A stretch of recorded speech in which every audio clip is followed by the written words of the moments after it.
ഇനി അപ്പനോടുള്ള വാശി അവസാനിപ്പിച്ചൂടെ? അത് തീരണമെങ്കിലേ അപ്പൻ എന്റെ മുമ്പിൽ ഒന്ന് മാപ്പ് വരണം. കൊള്ളാം. നിങ്ങൾക്ക് നിങ്ങളുടെ അപ്പനെ ഒട്ടും അറിഞ്ഞൂടാ. പിന്നെ എന്റെ അപ്പനെ നിനക്കല്ലേ അറിയാ? എനിക്കറിയാം ശരിക്ക്. ഇതുപോലൊരു അപ്പനെ കിട്ടാൻ പുണ്യം ചെയ്യണം. പുണ്യം. നിനക്കിതെന്താ? ഇപ്പോ അപ്പം വാങ്ങി തന്ന ബൈക്കിന് വില പറഞ്ഞല്ലോ. അങ്ങനെ വില പറയാൻ മാത്രം റോയിച്ചനെ വളർത്തിയത് എന്താ? എന്റെ അധ്വാനം അല്ല, വാശി. അപ്പനോടുള്ള വാശി, ജീവിതത്തോടുള്ള വാശി. ആ വാശി ഉണ്ടാക്കിയത് ആരാ?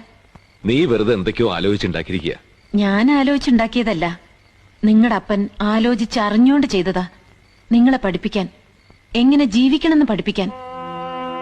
ഒരിക്കൽ ഉടുത്തിരുന്ന മുണ്ടും ഷർട്ടും വരെ വലിച്ചെറിഞ്ഞിട്ട് നിങ്ങൾ ഇറങ്ങിപ്പോന്ന ഒരു രാത്രിയില്ലേ, അതിന്റെ പിറ്റേന്ന് നിങ്ങളുടെ അപ്പൻ എന്നെ വന്ന് കണ്ടു. എന്നെ പോളേട്ടൻ വിളിച്ചു വരുത്തി വില പറഞ്ഞത് അപ്പൻ അറിഞ്ഞോണ്ടല്ലെന്ന് പറയാൻ. അന്ന് ഞാൻ അറിഞ്ഞു അപ്പന് റോയിച്ചനോടുള്ള സ്നേഹം.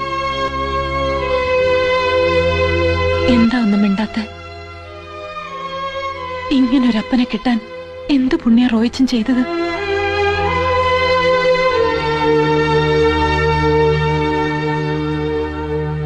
എന്റെ പുണ്യം.